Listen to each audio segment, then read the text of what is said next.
BJP के पूर्व प्रदेश अध्यक्ष के अन्नामलाई ने नई पार्टी बनाने का ऐलान कर दिया है।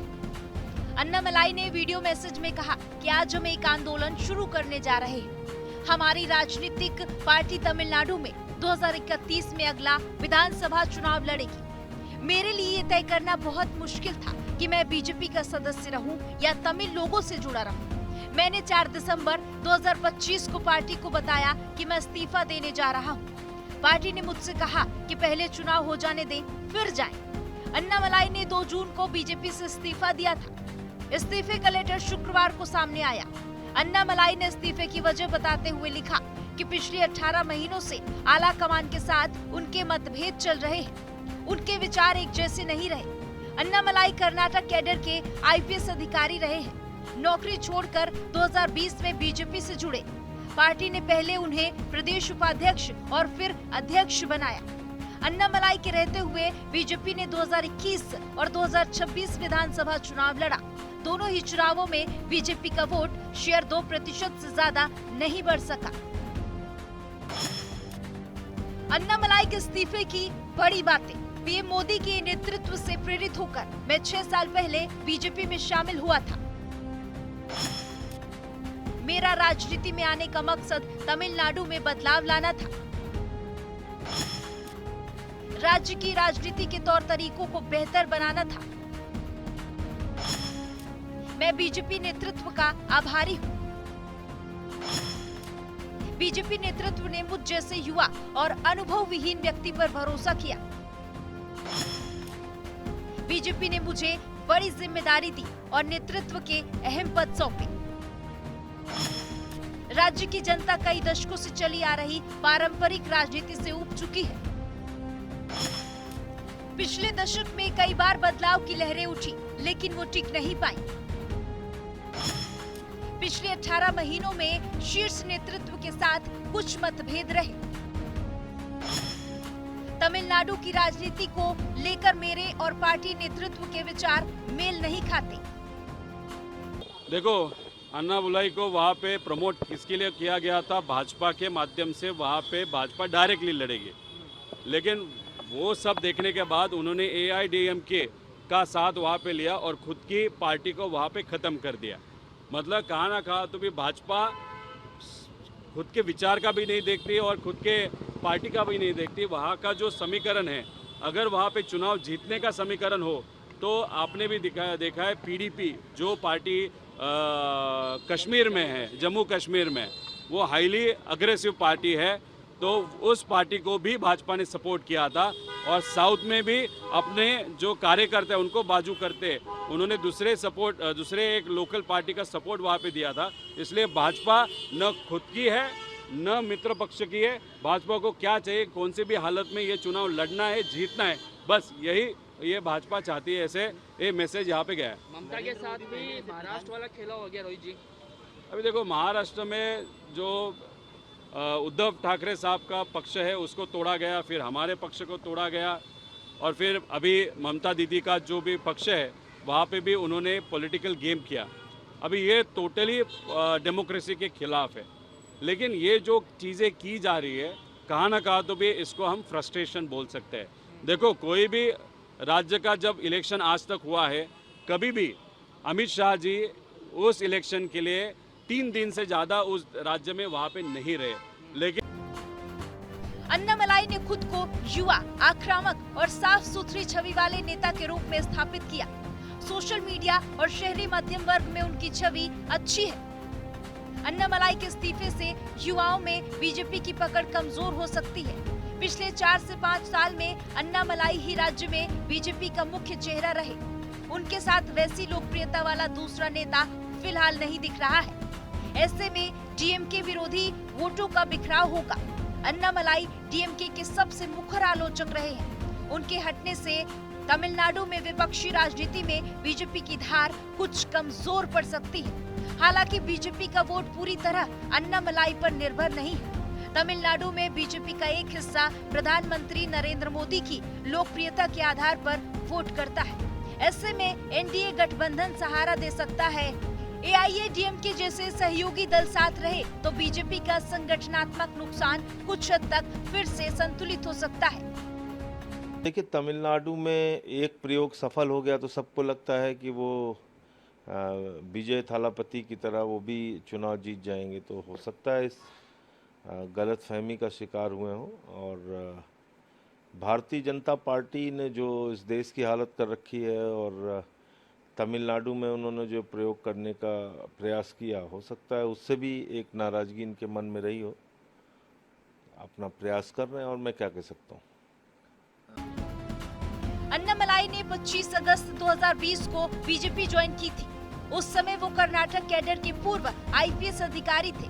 पार्टी में शामिल होने के तुरंत बाद तमिलनाडु बीजेपी का उपाध्यक्ष बनाया गया था। 2021 को उन्हें तमिलनाडु बीजेपी का प्रदेश अध्यक्ष नियुक्त किया गया। अप्रैल 2025 तक पद पर रहे। तमिलनाडु में बीजेपी के संगठन को बूथ स्तर तक मजबूत करने का अभियान चलाया। तमिलनाडु में अन्नामलाई ने मेरी धरती मेरे लोग यात्रा निकाली, जिसके जरिए राज्य भर में जनसंपर्क किया। 2021 के विधानसभा चुनाव में अरवाकुरिची सीट से चुनाव लड़ा, लेकिन हार गए। डीएमके सरकार के खिलाफ भ्रष्टाचार और कानून व्यवस्था के मुद्दों को लगातार उठाया। 2024 लोकसभा चुनाव में कोयम्बटूर सीट से चुनाव लड़ा, लेकिन वहां भी हार गए। तमिलनाडु विधानसभा चुनाव 2026 में बीजेपी सिर्फ एक सीट जीत पाई, जबकि एक्टर विजय की 2 साल पुरानी पार्टी टीवीके को 108 सीटें मिले, जो डीएमके की 59 सीटें और एआईएडीएमके के 47 की कुल सीटों से भी ज्यादा है। कौन है अन्नामलाई? उम्र 42 साल, शिक्षा इंजीनियरिंग एमबीए, कर्नाटक कैडर के आईपीएस अधिकारी बने 2011 में। 2019 में भारतीय पुलिस सेवा से इस्तीफा दिया। 2020 में भारतीय जनता पार्टी में शामिल हुए। 2021 में तमिलनाडु बीजेपी के प्रदेश अध्यक्ष बने। 2021 अरवाकुरिची सीट से विधानसभा चुनाव लड़ा, हार गए। 2023 एनमन एनमक्कल पदयात्रा शुरू की। 2024 कोयम्बटूर सीट से लोकसभा चुनाव लड़ा, हार गए। 2025 में प्रदेश अध्यक्ष पद से हटे। नयनार नागेंद्रन को जिम्मेदारी सौंपी गई। 2026 विधानसभा चुनाव में एनडीए के लिए प्रचार किया, लेकिन खुद चुनाव नहीं लड़ा। अन्नामलाई ने जो नई पार्टी बनाने की घोषणा की है, उसका भारतीय जनता पार्टी से बढ़िया रिश्ता रहेगा और आने वाले दिनों में भारतीय जनता पार्टी के बिना तमिलनाडु में कोई सरकार नहीं बन सकती है। ये बात भी निश्चित है। भारतीय जनता पार्टी ने अपनी पैठ वहाँ जन जन तक बना ली है। भले ही इस बार सरकार न बनी हो, हमें सीटें कुछ कम मिली हों, लेकिन भारतीय जनता पार्टी जैसे पश्चिम बंगाल में घुसी थी, वैसे तमिलनाडु में भी घुस चुकी है। और भारतीय जनता पार्टी के बिना अब तमिलनाडु में अगली कोई सरकार नहीं बनेगी। अभी जो वर्तमान सरकार है वो बहुत टेम्पररी है, बहुत कम दिनों की है, ये 5 साल चलने को नहीं है। तमिलनाडु में बहुत जल्द जो है सो वहाँ की सरकार गिरेगी और वहाँ पे जो नई सरकार बनेगी आने वाले दिनों में बिना भारतीय जनता पार्टी के मदद के, बिना सहारे के वहाँ कोई सरकार नहीं बनेगी। भारतीय जनता पार्टी ने तमिलनाडु प्रदेश के पूर्व अध्यक्ष के अन्नामलाई का इस्तीफा स्वीकार कर लिया है। बीजेपी के राष्ट्रीय अध्यक्ष नितिन नवीन ने आधिकारिक तौर पर अन्नामलाई के इस्तीफे को मंजूरी दे दी है। बीजेपी की तरफ से जारी प्रेस रिलीज के मुताबिक अन्नामलाई ने पार्टी की प्राथमिक सदस्यता से इस्तीफा दे दिया है। बीजेपी के राष्ट्रीय महासचिव और मुख्यालय प्रभारी अरुण सिंह के हस्ताक्षर के साथ जारी प्रेस रिलीज में स्पष्ट किया गया है कि के अन्नामलाई अब भारतीय जनता पार्टी के प्राथमिक सदस्य भी नहीं है। अन्नामलाई ने 2 जून को बीजेपी के राष्ट्रीय अध्यक्ष नितिन नवीन और राष्ट्रीय महासचिव बीएल संतोष से मुलाकात की थी। इसके तुरंत बाद उन्होंने गृह मंत्री अमित शाह के साथ एक अलग गोपनीय बैठक की थी। अमित शाह और नितिन नवीन समेत बीजेपी के तमाम शीर्ष नेताओं के साथ बैठक हुई। अन्नामलाई ने बेहद सौहार्दपूर्ण माहौल में पार्टी छोड़ने की इच्छा जताई। इस तरह का रेजिग्नेशन तो किसी पार्टी में देखा ही नहीं। कि जा करके मिल करके गले मिल करके एक एक से कि भाई मैं यहाँ नहीं रह पाऊँगा, इस्तीफ़ा दे रहा हूँ। तो इस तरह के इस्तीफे ना बहुत ही स्क्रिप्टेड लगते हैं। लेट्स सी आगे आने वाले दिनों में। बीजेपी के साथ बैठक के बाद अन्नामलाई को वापस तमिलनाडु लौटना था। वो दिल्ली एयरपोर्ट के लिए रवाना हो चुके थे और फ्लाइट पकड़ने ही वाले थे कि तभी बीजेपी आला कमान की तरफ से उन्हें अचानक वापस बुला लिया गया। बीजेपी के शीर्ष नेताओं ने अन्नामलाई को रोकने और पार्टी छोड़ने के फैसले को बदलने के लिए मनाने की कोशिश की, लेकिन अन्नामलाई अपने फैसले पर अडिग रहे और आखिरकार बीजेपी मुख्यालय से उनका इस्तीफा स्वीकार होने की प्रेस रिलीज जारी हो गई। अन्नामलाई के बीजेपी से इस्तीफा दिए जाने पर तमिलनाडु के बीजेपी प्रदेश अध्यक्ष नयनार नागेंद्रन ने कहा, अन्नामलाई के जाने से बीजेपी को कोई नुकसान नहीं होगा। बीजेपी विचारधारा के आधार पर चलने वाली पार्टी है, न कि व्यक्तियों पर। मैं अन्नामलाई के इस्तीफे पर कोई टिप्पणी नहीं कर सकता। बीजेपी कोई ऐसी पार्टी नहीं है जो हाल ही में बनी हो। ये विचारधारा पर आधारित पार्टी है और इस घटनाक्रम का निश्चित रूप से कोई असर नहीं पड़ेगा। कोई भी व्यक्ति राजनीतिक पार्टी शुरू करने के लिए स्वतंत्र है। लोकतंत्र में सभी को ये अधिकार है। बीजेपी से अन्नामलाई के इस्तीफे का पार्टी पर कोई असर नहीं पड़ेगा। ये कौन सा बड़ा मुद्दा है भाई? कई दिनों से मीडिया में यही चल रहा है। अरे कर लेना, पार्टी में नहीं आना, पार्टी अलग बनाना तो दिल्ली क्यों आए? ये मुझे लगता है। दूसरी बात है, कौन सी बड़ी शक्ति है भाई? पूरी बीजेपी मिल करके इस बार एक सीट मुश्किल से निकाल पाई एमएलए की, वो भी बहुत कम मार्जिन से। लेकिन इतना ज़्यादा इनको हाइप दिया जा रहा है। किस बात का हाइप दिया जा रहा है? बनाए जा कर के कुछ करें तब तो इनके बारे में कहा जाएगा। बीजेपी प्रदेश अध्यक्ष नागेंद्रन ने उन आरोपों का भी जवाब दिया जिसमें कहा गया था कि बीजेपी तमिलनाडु के अधिकारों और हितों को पर्याप्त महत्व नहीं देती है। उन्होंने कह दिया कि बीजेपी ने तमिल भाषा को बढ़ावा देने और संरक्षित करने के लिए लगातार काम किया है। बीजेपी लगातार तमिल भाषा के प्रति सच्ची चिंता के साथ काम कर रही है। नयनार ने कहा कि जब पीएम मोदी किसी देश का दौरा करते हैं तो तमिल विरासत और उसकी महानता की बात करते हैं। इसके पहले इस्तीफा स्वीकार किए जाने के बाद अन्नामलाई ने वीडियो जारी कर अपनी बात रखी थी। अन्नामलाई का बीजेपी छोड़कर पार्टी बनाना सिर्फ एक नेता का इस्तीफा नहीं, बल्कि तमिलनाडु की राजनीति में एक नए शक्ति संतुलन की शुरुआत माना जा सकता है। तमिलनाडु में बीजेपी पिछले एक दशक से अपनी राजनीतिक जमीन तलाश रही थी और अन्नामलाई उसका सबसे आक्रामक चेहरा बनकर उभरे थे। ऐसे में उनका जाना पार्टी के लिए प्रतीकात्मक और रणनीतिक दोनों स्तर पर बड़ा झटका है। अन्नामलाई ने अपने इस्तीफे में सीधे तौर पर वैचारिक और रणनीतिक मतभेदों का जिक्र किया है। उनका ये बयान है कि बीजेपी में मैं रहूं या तमिल लोगों से जुड़ा रहूं, क्षेत्रीय अस्मिता बनाम राष्ट्रीय राजनीति की बहस को फिर से केंद्र में ला सकता है। आहिस्ता आहिस्ता भारतीय जनता पार्टी के अंदर एक बड़ा हिस्सा है जो बीजेपी की मौजूदा विचारधारा से, नफरत की राजनीति से, हिंदू मुसलमान के टकराव से परेशान हो चुका है। इसलिए वो न सिर्फ अन्नादुराई बल्कि आप देखिए आहिस्ता आहिस्ता बहुत सारे नेता भारतीय जनता पार्टी को खुदा हाफिज कहेंगे।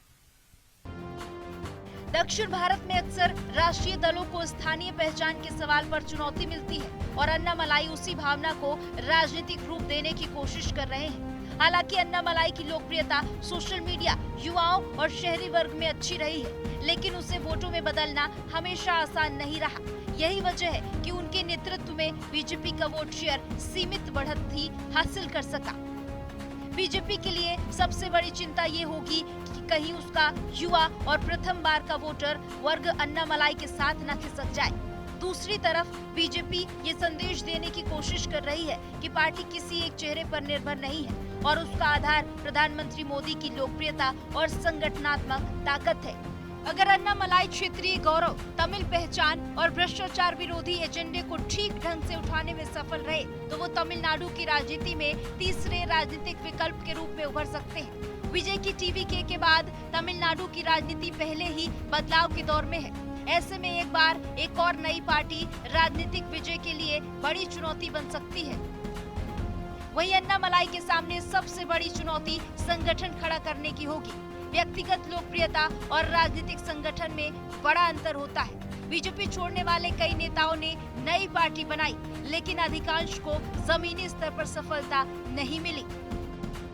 जो अन्नामलाई जो बीजेपी के पहले अध्यक्ष भी रहे हैं, अभी तो वो अध्यक्ष नहीं थे। लोकसभा के टाइम पर मतलब वो आईएएस ऑफिसर भी थे, वो रिजाइन करके वो बीजेपी में आए थे।